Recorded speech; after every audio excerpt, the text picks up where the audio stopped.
What's up, everyone? This is our third episode of Sermon Recap. But this is a little different because now we have a different preacher. We got Brother Donnie who preached, but he's not here. We got Josh here, and yes, his sermon, it was called "Wait on the Lord," and his scripture was Lamentations 2:3.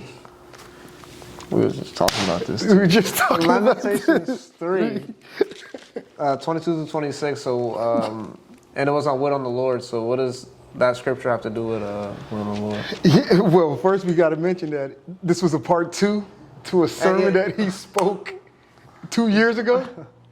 So I guess he's on like a movie time frame. So it took some deep memories to remember what he spoke about two years ago.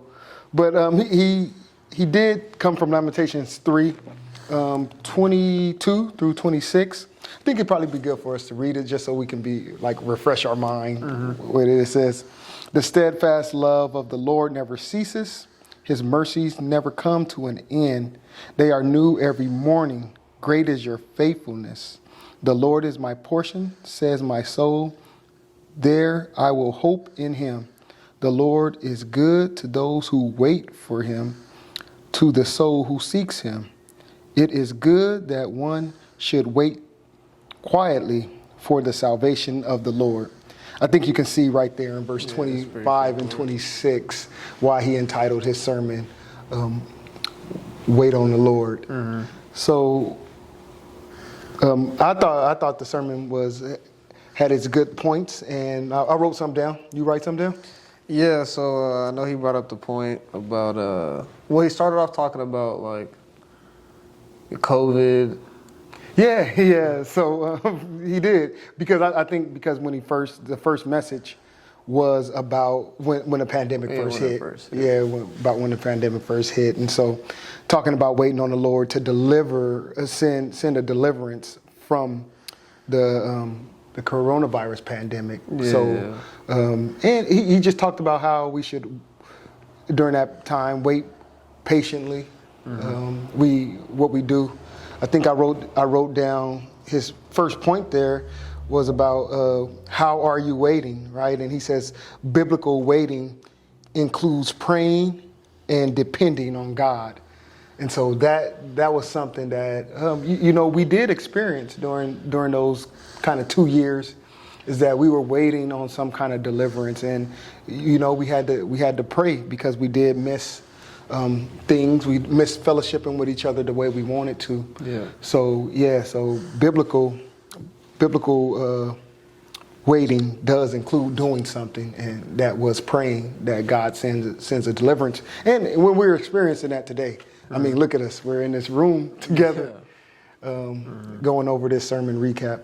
Yeah, and I remember that was one of the points he brought up. He was like waiting, like the world, I guess they wait like by just being still, but like Christians, it's like I guess should be active, basically. Yeah, so this form of active waiting. I was reading through one book, and it was talking about just about biblical waiting, and it was kind of making the illustration. You know how you wait at a bus stop, like you're not doing nothing, but you're in anticipation that the bus is going to come. Yeah. And so that's kind of how Christians wait. They wait with an anticipation that God is going to act.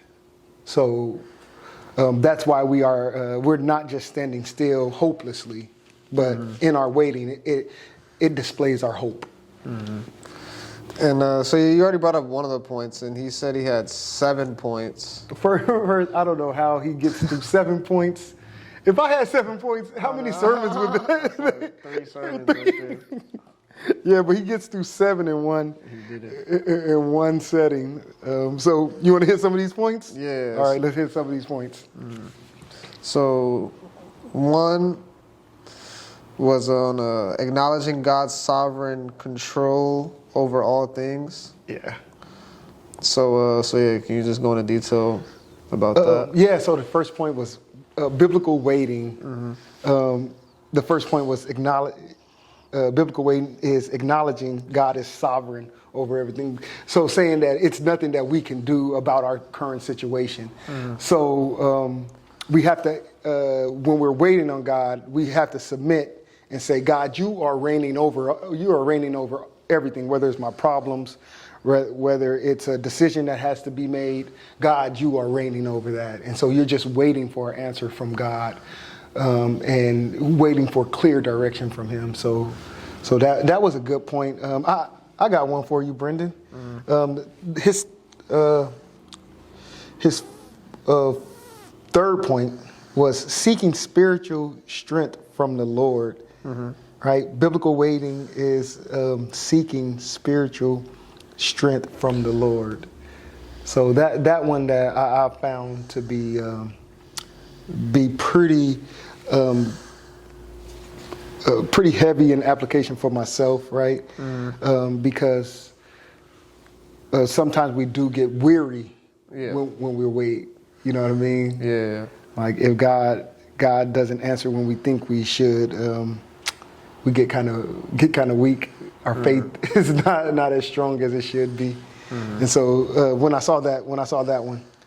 So biblical waiting, you are drawing strength because you know that God is going to act in the way that He should. So then, how do you get strength from the Lord? Okay, by seeking, but then so what is that? How do you seek? I think what we do in our seeking is I think it's not just one thing. Like we can always go to God in prayer, but it's also in our Bible reading, and even in our time where we're talking to one another about the situation. I think that we draw strength as Christians from this. We're able to wait in real hope because of our prayers. The prayers are giving us strength. Because of our Bible reading is giving us strength. And then our fellowship and accountability with one another, that gives us strength to continue to wait on God through these situations. Okay, that makes sense. And then, so the fourth, he said, I guess you kind of said expectancy. I feel like that's kind of like the same thing. Yeah, I think that he kind of hit that when he first was talking about it, but I think he gave us some scriptures during that expectancy bit. The fifth one was refrain from needless fear and worry. Yeah. Do you ever worry? I worry every day. Every day. I worry so much. It's crazy. Yeah. So, do you practice your prayers and? I guess not enough, to be honest. I don't. I guess I've been praying more, but I could definitely pray more. So then, not really. I need to pray more. So you need to, but that goes back to the other point where we probably need to draw strength from each other. You know what I mean? Okay. The things that you probably are fearing and worrying, probably other believers have been through it. You know what I mean? So I think that's sometimes what we can do is, continue to pray, but talk to people about the things that we're going through, so that they could also give us strength. And probably they've been through some of the same things. So that's an important point there. Is there an example of that in the Bible? Just was wondering. Maybe someone in the Bible talked to somebody and they Man, Brendan, I think every week you put me on the spot. I'm gonna have to get your questions beforehand. Is somebody who talked to somebody about what they were worrying about? Did David do that or something? No, I think we probably could look at John the Baptist. John the Baptist, remember, he was concerned about whether Jesus was really who he said he was. Okay. And then Jesus sends him back an affirmation about, tell John, the blind see and the deaf hear, you know what I mean? So okay. So maybe that's an example of somebody who was worrying. But okay, that makes sense. Yeah. That's nice. That's nice to hear. Okay, thanks, man. Next week you got to, if you're gonna throw us me a curveball, you're gonna have to. Yeah. All right, and then 6, he said, see God through constant prayer. So yeah, you said that you just gotta constantly pray. Yeah. But like, I feel like sometimes like I prayed and like I just like I'm like, but and then I feel like kind of nothing happened. Yeah. I guess I'm not constantly praying. I don't know. But I think that when you pray, you have to have an anticipation, right? This is what the waiting is that you're praying, and what does our Bible say in 1 Peter? That we cast our cares upon God because He cares for us, right? So you have to have that anticipation that God is going to respond. Probably not the way that I want, but definitely the way that is beneficial for me. So you have to have that you have to build a maturity in that anticipation. So, it's not going to be a fuzzy feeling all the time, but you get up from your prayers and you say, God, I'm just going to wait for you to act. So I guess we better hit this last one. We already in our 5-minute mark. Mm-hmm. And yeah, being patient and quiet is his last point. Being patient and quiet. Quiet. You gotta be quiet. Yeah. I think that's pretty straightforward. Yeah. That's pretty straightforward, and that's something that is hard for us. We live in such a microwave culture where we want it right away, and sometimes God is saying it's more beneficial for us to be patient and wait for it, and be quiet while we're doing it. Don't be complaining while you're waiting. You're not waiting in the right hope if you're complaining while you're doing it. So those are things those are the points that he hit, and I think that they were good, and I think that we're getting pretty more. That's bad. I think that we're getting better at our discourse. I think we almost got a little personal here. Did you almost get a tear welled up in you? No. Okay.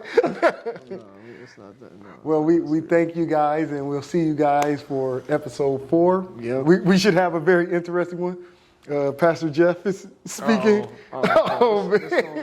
It's gonna be fire. So it's definitely gonna be something. Stay tuned for next week. Yeah. And we'll see you guys next time.